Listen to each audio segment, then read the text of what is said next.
for humanitarian action. I'm going to start by just saying a few words about disasters, and then I'm going to introduce our panel, and then we'll move into the discussions. The special issue was a reflection of an interest in the new editorial team of the journal in some of the bigger, sort of broader global issues affecting the humanitarian sector. The journal is one that seeks to bring in expert debate and perspectives from academics and policymakers and practitioners across the humanitarian sector in disaster studies and related fields. It's concerned with natural disasters as well as complex emergencies. And the challenges of stabilisation cut across many different, in fact, most increasingly internationally, many aspects of international humanitarian response in both humanitarian and complex emergency situations. And indeed, one of the articles in here is focused specifically on the earthquake response in Pakistan in 2005 by Andrew Wilder. There are copies of the issue on sale here. There's also an offer of a 3-month free trial of the journal. I believe that there is a code available here for those who are here, and for those who are joining online, a code for access to the 30-day trial can be sent or will be sent. Is that right, Samir? Yeah.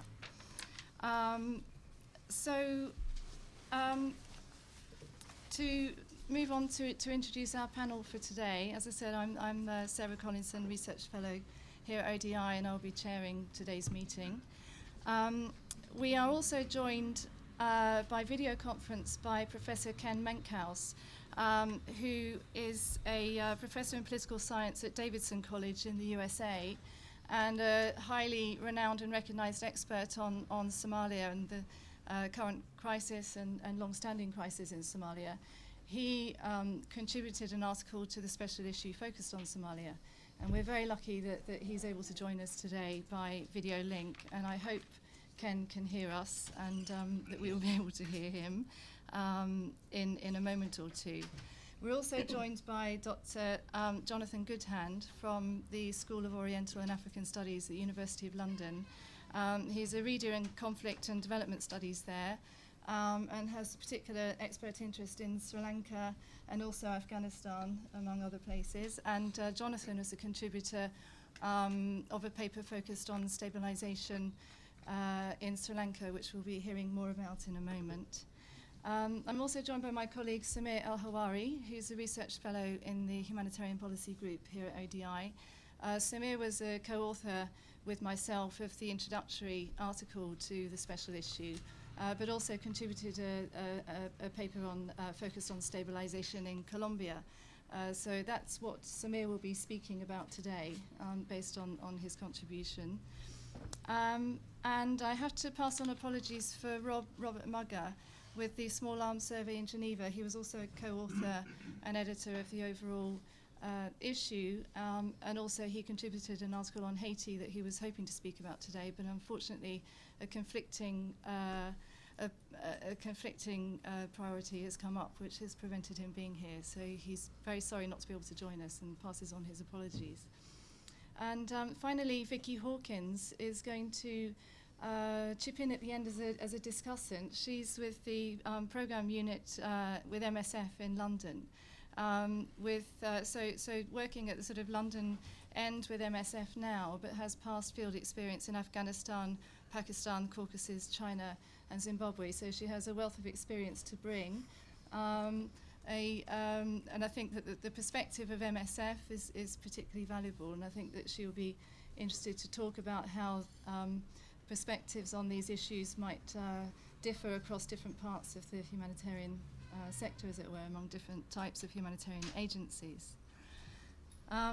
So that, in a sense, is our panel. I wanted to just start by introducing some of the key themes, because the work that went into this, it was based on some policy work and a series of discussions, which included a number of meetings that we convened or joined into here based at ODI, but we also brought in these and a number of other country expert contributors who had particular expert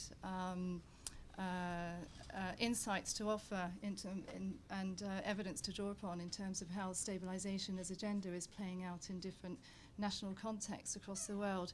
We purposefully took a very broad geographical view and indeed, as is reflected in here, a broad historical view of stabilisation and what it means and what its implications are.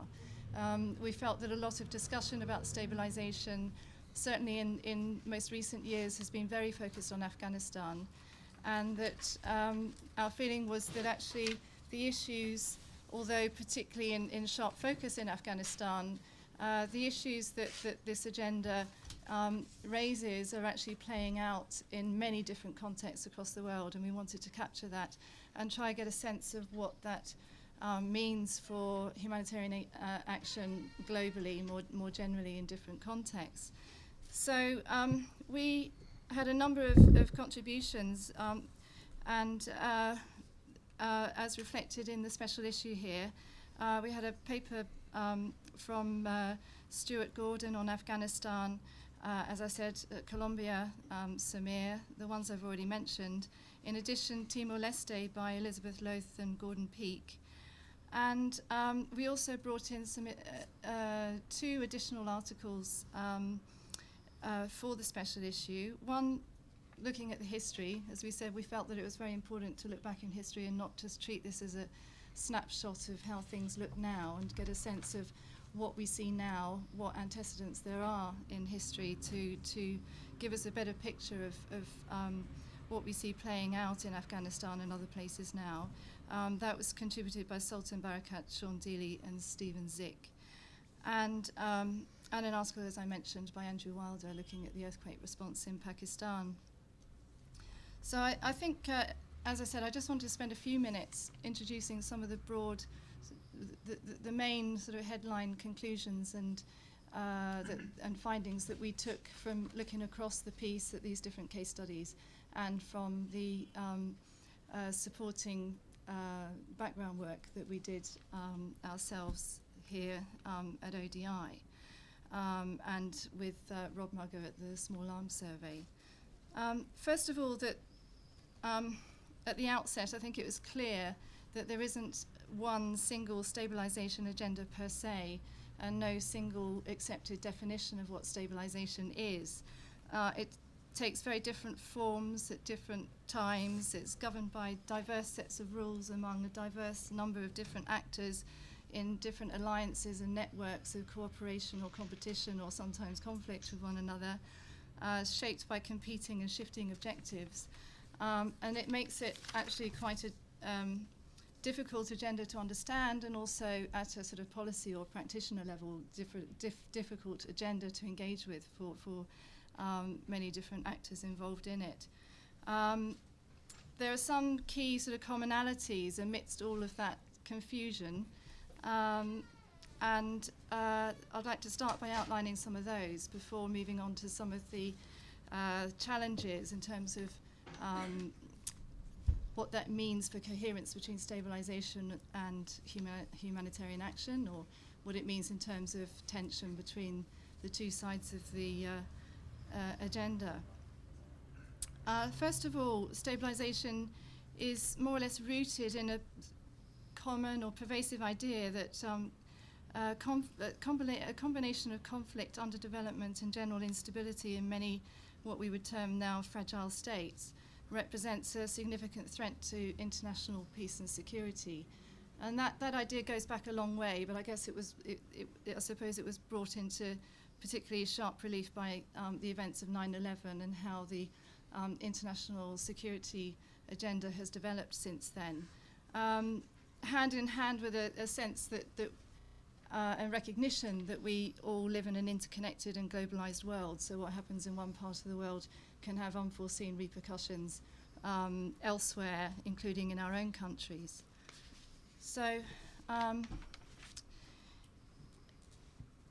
to the extent that it is an agenda concerned with stabilizing places that are seen as threatening because of instability, underdevelopment and conflict, you could see it as a relatively narrow and conservative agenda, which is concerned with, in the first instance, counterinsurgency, counter-terrorism, counter-narcotics, tackling transnational crime, these kind of immediate sort of hard security issues that some at the sort of more security end of the policy world would perhaps be most focused on most immediately.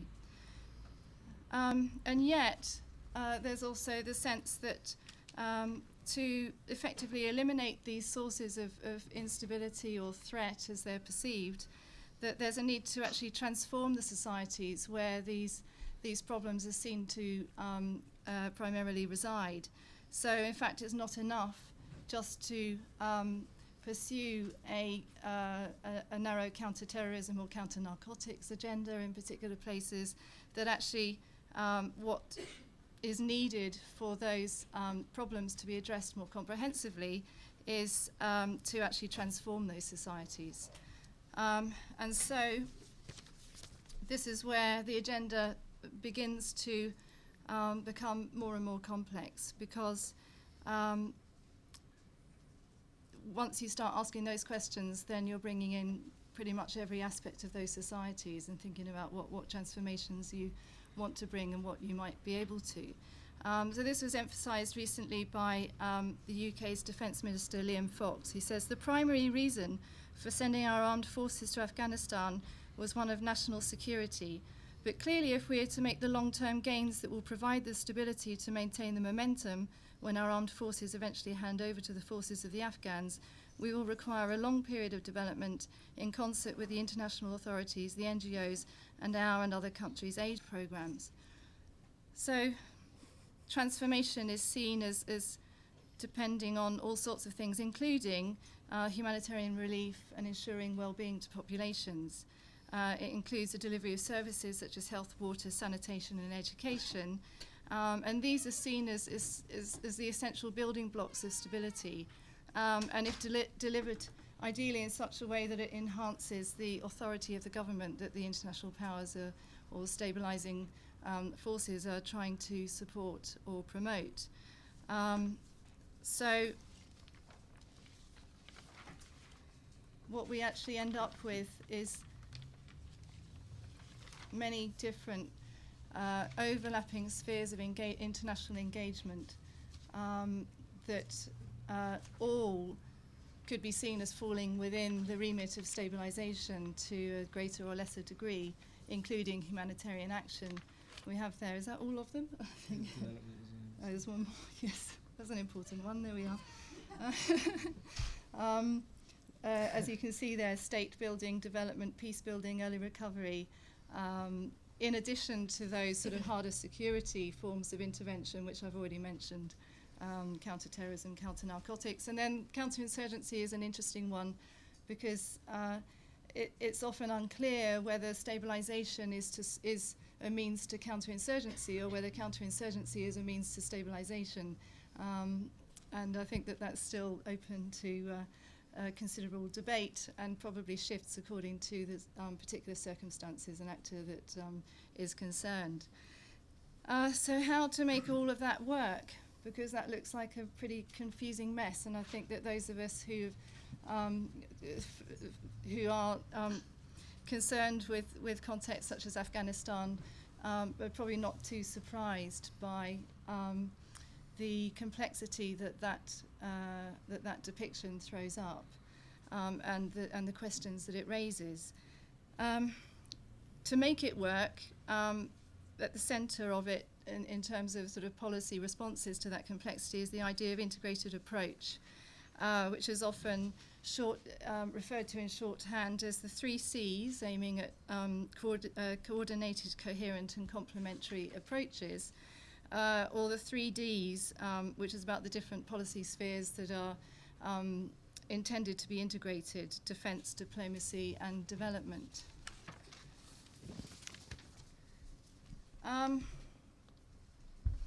Now this creates a lot of problems, questions and tensions for the international humanitarian agencies. And actually many NGOs involved in development activities as well, organisations involved in development. For the humanitarian agencies, the most obvious problem is that where humanitarian action overlaps with stabilisation, for example in hearts and minds types of operations, that humanitarian assistance appears to be given in the service of political and security objectives, and therefore the core principles of humanitarian action, which are seen to centre around independence, neutrality, impartiality, and the humanitarian imperative may well be not only undermined but actually contravened by that linkage. And these are issues that have come up very obviously in contexts such as Afghanistan, Iraq, Yemen, and Somalia. Not only is that a sort of problem of principle, but then that means that in practice this is seen to have negative effects in terms of humanitarian agencies' access to populations in need and the security of their aid workers. And so there is a problem of practice and of principle, but making things more complicated in a sense is the fact that relief agencies, although in the main very committed to core principles of humanitarian action, there's only few of them who are actually entirely humanitarian or completely apolitical in practice. Since the early 1990s, we've seen a big expansion of the humanitarian aid sector and a big expansion in the types of activities that many humanitarian agencies are engaged in or seek to engage in, including livelihoods and recovery, relief, trying to link relief to development more effectively, promoting human rights or supporting capacities for peace. So the actual boundaries, ambitions of humanitarianism aren't as distinct necessarily from that sort of softer end of stabilisation as the rhetoric would suggest. So we ask the question, why is there, if there is actually an actual overlap between what a lot of humanitarians are doing and what the stabilisers want to do in terms of transforming these societies in a positive way, at least that's what the rhetoric would suggest, why so much tension and problems in this area? And we suggest first, we suggest a number of reasons for this, but key among them would be perhaps the apparent failure of stabilisation to deliver what it says on the tin. And in Afghanistan and elsewhere, stabilisation seems to be, if anything, generating further conflict and instability.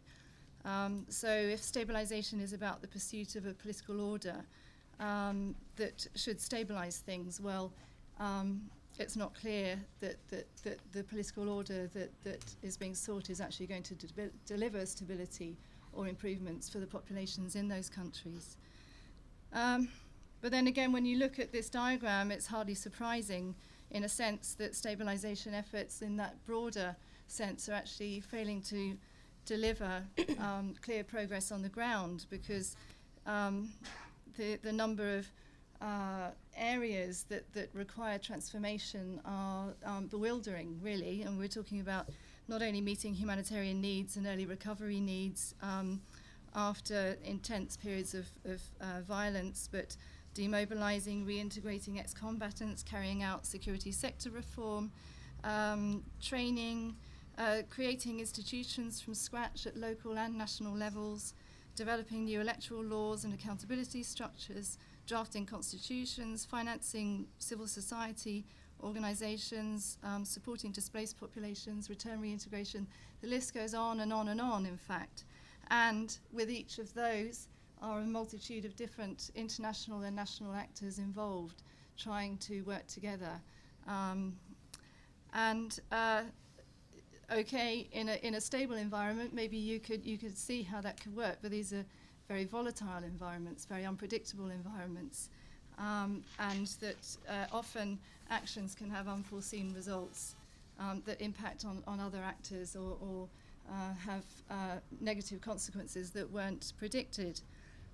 So generally in these contexts, I think that there's a paucity of good sort of knowledge and evidence about the sort of key components of peace building, state building and development that are likely to succeed.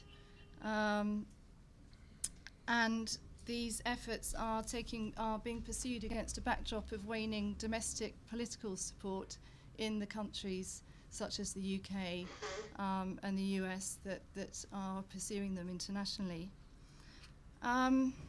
And another issue that we raise in the paper, and that I think is one that has come up in a lot of our work over the years, is the disconnect, if you like, between the rhetoric of humanitarian action and its practice on the ground. I've already made some reference to that. But I think that there isn't a sort of settled discourse about what humanitarian action is and what it should be about and what it should be trying to achieve, and whether it should be a very narrow life-saving agenda or whether it should have more ambitious goals and practice on the ground. So there isn't a sort of clear discourse, if you like, of humanitarianism that helps to answer these questions or to help us guide us through these dilemmas. And we highlight the fact that the humanitarian agencies have been very preoccupied with how they relate to military actors in these contexts, but actually fundamentally a lot of it is to do with how humanitarianism deals with politics and engages with political agendas and with political actors, and that's at the root of a lot of these problems. And so our sort of prognosis is not entirely positive in terms of finding resolution to all of this. I'd like to sort of end there and pass straight over to Ken, who, as I said, is in the USA